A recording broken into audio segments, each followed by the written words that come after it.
Today, we will discuss the utilization of cross-collateralization clauses in lending agreements. My name is Chad Cummings, and I am an attorney and certified public accountant serving clients in matters of business, tax, and commercial law throughout the states of Florida and Texas. I am Chief Executive Officer of the firm Cummings and Cummings Law. I also teach business law at Florida Gulf Coast University and hold 4 degrees, including 2 law degrees, as well as a variety of tax, financial, and accounting credentials, which I apply for the benefit of my clients in my law practice. Our firm website is www.cummings.law. In the intricate world of loan agreements, the cross-collateralization clause stands out as a pivotal yet often misunderstood component. This clause, frequently embedded within loan documents, can significantly impact borrowers and lenders alike. Its complexity underscores the importance of seeking appropriate guidance from an experienced commercial law attorney to navigate its implications fully. A cross-collateralization clause essentially allows a lender to utilize the collateral from one loan to secure another loan. While this might seem straightforward, the legal and financial ramifications can be profound.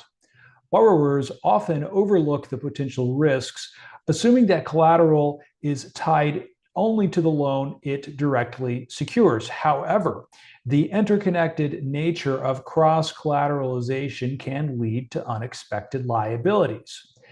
At its core, cross-collateralization involves using a single asset or group of assets as security for multiple loans.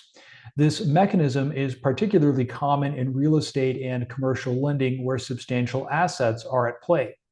For example, a borrower might use a property to secure both a primary mortgage and also a line of credit. In such cases, the lender holds a security interest in the property for both debts. Understanding the machinations requires a deep dive into the loan agreement's language. The clause may stipulate that any default on one loan could trigger a default on another loan, thereby allowing the lender to seize the collateral. This interconnectedness can be a double-edged sword, providing lenders with enhanced security while potentially exposing borrowers to greater risk. From a lender's perspective, cross-collateralization offers several advantages. Primarily, it enhances the lender's security position by broadening the scope of assets available to satisfy a debt. In the event of a default, the lender can pursue multiple assets, thereby increasing the likelihood of recovery. Additionally, cross-collateralization can streamline the lending process. By securing multiple loans with the same collateral, lenders can reduce administrative costs and simplify the management of their security interests. This efficiency can be particularly beneficial in complex lending arrangements involving multiple loans and substantial assets. While cross-collateralization can be advantageous for lenders, it poses significant risks and burdens for borrowers. One of the primary concerns is the potential for over-leveraging. By tying multiple debts to a single asset, borrowers may find themselves in a precarious financial situation if they default on one of their loans. Furthermore, borrowers often underestimate the implications of a cross-default provision. These provisions can trigger defaults across multiple loans if a borrower fails to meet the obligations of only a single loan. Consequently, a major financial hiccup could cascade into a broader financial crisis, thereby jeopardizing the borrower's assets and financial stability. Many borrowers mistakenly believe that collateral is exclusively tied only to the loan it directly secures, as I mentioned a few moments ago. This misconception can lead to a false sense of security and understanding, as borrowers may not fully appreciate the interrelated nature of their obligations. It is therefore crucial to recognize that cross-collateralization can extend a lender's reach far beyond the confines of that single loan. Another common misunderstanding is the belief that cross-collateralization is inherently unfavorable. While it certainly carries risks, It can also provide benefits such as potentially lower interest rates or more favorable loan terms. However, these advantages must be carefully weighted against the potential downsides, emphasizing the need for professional guidance. Given the complexities of cross-collateralization, the involvement of an experienced attorney and CPA is simply indispensable. These professionals can provide invaluable insights into the legal language of loan agreements, helping to ensure that borrowers fully understand their obligations and the pertinent risks.